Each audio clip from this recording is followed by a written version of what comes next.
안녕하십니까. 인문학당 달리 청년연구원 김도훈입니다. 저와 함께 2기에 읽어보는 해세 시리즈, 어느덧 벌써 6번째 시간인데요. 오늘의 책은 바로 이 항야의 일이, 항야의 늑대라고 할 수 있는 이 책입니다. 이 책을 보면 알 수 있듯이 좀 상당히 이제 두껍습니다. 그리고 앞으로 남은 두 권의 책, 이 나르치스와 골드문트, 유리알 유이도 참 두꺼운데, 그래서 좀 읽는데 좀 시간이 좀 걸린다는 점 감안해 주시면 좋겠습니다. 그래서 이제 해세가 이 신살이 되던 해에 발표한 이 항야의 일위는 이 정신분열, 마약, 동성애, 그룹 섹스, 고급 창구 등 당시로서는 충격적인 소재를 다뤄서 그 68 운동 세대라고 할 수 있죠. 그 부조리한 세계, 억압적인 사회를 근본적으로 변혁하고자 했던 그런 그 미국과 유럽의 학생들, 이런 68 운동 세대와 히피들, 탈사회적 행동을 하는 사람들에게 성경처럼 읽히면서 큰 반향을 일으킨 책이라고 할 수 있습니다. 그래서 출간 한 달 만에 36만 부가 팔렸다는 진기록을 세웠다고 하는데, 이 책의 줄거리를 간단히 살펴본다면 자신을 항야의 일이라고 부르는 이런 사내 하리 할러에 대한 이야기입니다. 책은 좀 구성이 좀 특이하게 되어 있는데, 이 하리 할러, 그는 어떤 사람인가? 그 책을 편찬한 편집자의 말을 따르면은 이 사내는 사교적인 사람이 아니었다. 그처럼 끔찍이 사교성 없는 사람은 본 적이 없다. 그는 정말 한 마리 항야의 일이었다. 낯설고 거칠고 그러면서도 수줍어하는, 그것도 몹시 수줍어하는 존재. 나와는 전혀 다른 세계에서 온 존재였다. 그는 두 시대 사이에 끼어 있는 자였고 일체의 안정감과 순수함을 상실한 자였다. 이 스스로가 이 항야의 일이라고 생각하는 이 하리 할러는 이 가볍고 이 쾌락적으로 변해가는 사회에 적응하지 못하는 이런 두 시대 사이에 정신적 상처를 안은 채 이 홀로 서재에 갇혀서 이렇게 자살만 생각하는 그런 인물이라고 할 수 있습니다.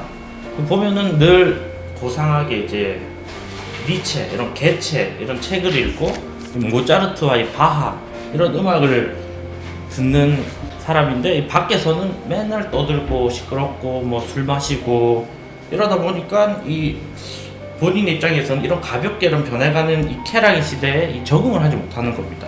흔히 말하면 이제 나부자가 됐다고 할 수 있는데, 그래서 늘 자살을 생각합니다. 인간이 삶이 지닌 모든 문제를 자신의 개인적인 고통과 지옥으로 승화시켜 체험하는 것, 이것이 그의 숙명이었다. 이 어쩌면 참 불쌍한 인물이라고 할 수가 있는데, 이게 자살을 생각하지만 또 자살은 하지 못해서 무서워가지고 이렇게 하루하루를 연명하는 사람이라고 할 수 있습니다. 그래서 보면은 전쟁에 반대하는 이런 글을 기고하고 합니다. 전쟁 중엔 반전주의자로, 전후에는 안정과 인내, 인간성과 자기 비판을 권고하면서 하루하루 더 첨예해지고 터무니없이 거칠어지는 국수주의적인 선동의 반대. 이런 반대의 기고를 쓰는데, 이 많은 사람들이 이러한 할러에게 무차별적인 비난을 가하기 시작합니다. 그래서 이제 할러는 생각하죠. 이 많은 사람들이 이런 국수주의적인 그런 종류의 신문을 읽고 선동당한 나머지 불만과 악의에 가득 차 있다. 그 모든 것의 목적과 종착점은 또 전쟁이야. 이는 반전주의자, 이제 평화주의자인 해세의 면모가 잘 드러난다고 할 수 있는데, 이 조금만 더 넓게 보고 생각하고 하면 전쟁을 충분히 막을 수 있고 한데, 다들 이런 생각을 안 한다는 거죠. 가볍게 그냥 눈앞에 보이는데 이 선동 당해가지고 그냥 우르르르 하고 이렇게 막 전쟁하려 하고, 이런 모습에 이제 할러는 너무 괴로운 하루하루를 살아가고 있습니다. 그러다가 이 반전의 계기라고 할까요? 어느 술집에서 헤르미네라는 이런 젊은 여인을 만나게 되는데, 그 할러가 이제 헤르미네에 어떻게 말을 하냐면, 너는 인생을 그렇게 장난스럽게 대하면서도 작은 사물과 작은 기쁨을 놀랄 정도로 존중할 줄 알아. 너는 정말이지 삶의 예술가야. 어떻게 보면 이제 하리 할러와 정반대의 성향을 띤 인물이라고 할 수 있는데, 이 반대가 끌린 이유랄까요? 이 완전히 정반대 성향의 둘이 서로 사랑하는 건 아니지만 서로가 서로를 필요로 하는 사이에서 이제 친구가 됩니다. 그래서 헤르미는 이런 말을 하는데, 자기한테 반하게 한 다음에 나를 죽이게 할 거다, 뭐 이런 말을 하면서 하는데, 어쨌든 둘은 친구가 됩니다.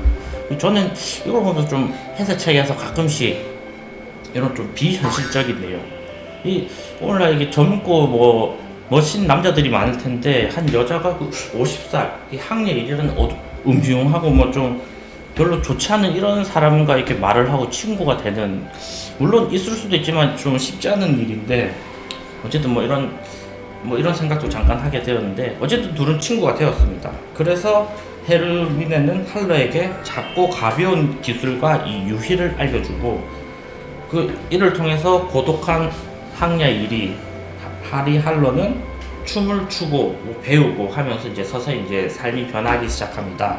이 진중하던 할러가 이제 가벼운 걸 즐기게 되는데, 그래서 예전이었으면 이런 재즈 음악 이런 것을 뭐 무시까지는 아니더라도 참고 들을 수 없었던 이런 것들인데, 이제 그런 거를 듣게 되고, 그리고 같이 춤도 추고 뭐 술을 마시고 하면서 서서히 이제 변하게 됩니다. 그리고 또 헤르미네를 통해서 악기를 연주하는 파블로도 만나게 되고, 뭐 아름다운 창녀 이제 마리아랑도 만나면서 그들과 함께 새로운 세계, 음악과 사랑과 이제 마약 이런 거에 이제 눈을 뜨는 이런 과정을 볼 수가 있습니다.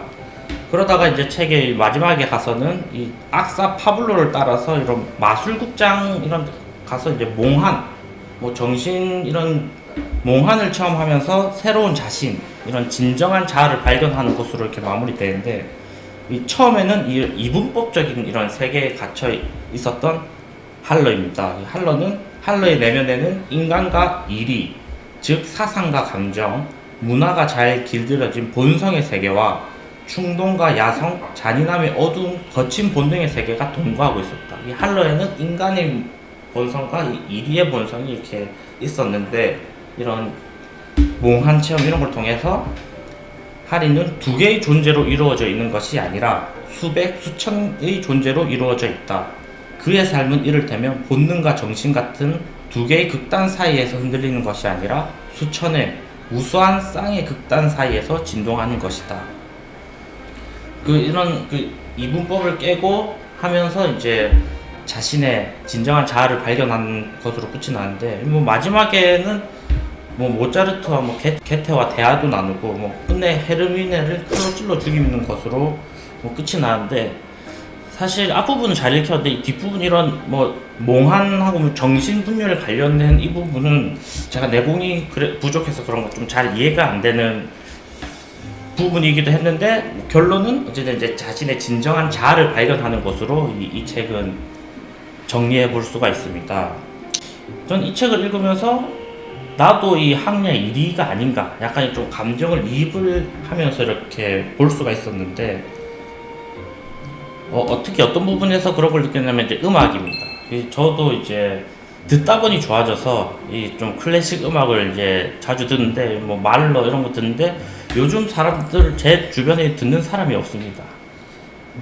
근데 뭐 저도 뭐 이 케이팝으로 비하하고 이런 건 아니지만 그냥 안 듣다 보니까 그냥 안 듣는데, 뭐 혼자 이제 클래식 들으면서 이제 남 모르게 이런 좀 고상한 척, 약간의 뭐 우월감 뭐 이런 게 없지 않아 있었는데, 그래서 좀 더 이입이 되게 됐는데, 또 한편으로는 저도 그 데미안에 보는 것처럼 약간의 알 수 없는 이런 도덕적 선이라고 해야 할까요? 뭐 옥세라 할 수 있죠. 뭐 이러면 안 된다. 뭐 이런 좀 저 자신을 좀 옥조르는 것들이 많았습니다. 이 사람은 묵직해야 된다. 뭐 좀 절대 가벼워서는 안 된다. 이런 생각을 했는데, 여기서 이제 헤르미네가 말하는 것처럼 더 가볍게 생각하고 가볍게 유의하는 법을 배울 필요가 있다. 이게 참 저에게 큰 울림을 준 책이었습니다. 그래서 전 이 책을 읽으면서 그 밀란 쿤데라의 참을 수 없는 존재의 가벼움, 이 책이 또 떠올랐는데, 그 책도 뭐 굳이 무겁게 사는 게 아니라 이렇게 가볍게 사는 것도 좋다. 이거를 이제 제가 느끼는데, 그 책과 함께 이 책도 좀 오버레이드 되면서 좀 이런 생각을 하게 되었는데, 이 마지막으로 이제 이 참을 수 없는 존재 가벼움 하니까 생각난 건데, 마지막 사적으로 그 밀란 쿤데라의 참을 수 없는 존재 가벼움을 보면은 이 술집 종업으로 나오는 테레사라는 사람이 있습니다. 근데 테레사가 술집 종업을 어떻게 보면 이제 사회 하층이라고 할 수가 있는데, 이 사람이 이제 신분 상승을 꿈꾸면서 늘 음악회를 가고, 그리고 늘 갖고 다니는 책인데 그게 톨스토이의 그 안나 카레리나 책입니다. 그래서 뭐 진중한 것도 좋지만 삶을 좀 더 가볍게 즐기면서 살아가는 것도 좋지 않을까. 이 사이에서 이 적절한 조화를 이루면서 살아가는 게 참 좋지 않겠나. 그래서 조화를 잘 이루기 위해서 앞으로 노력해야겠다는 이런 생각을 하게 된 이번 항야의 책이었습니다. 그래서 이번 책 어떻게 보고 느끼셨는지 모르겠는데 한번 이 시간 나실 때도 읽고 좀 다양한 생각을 하시면 참 좋을 것 같습니다. 다음 시간에는 이제 유명한 책이죠. 골드문 투아의 나르치스라는 책으로 돌아올 텐데요. 그때까지 해세책 한번 읽어봐 주시고 오늘 이렇게 시청해 주셔서 감사합니다. 다음 시간에 뵙겠습니다.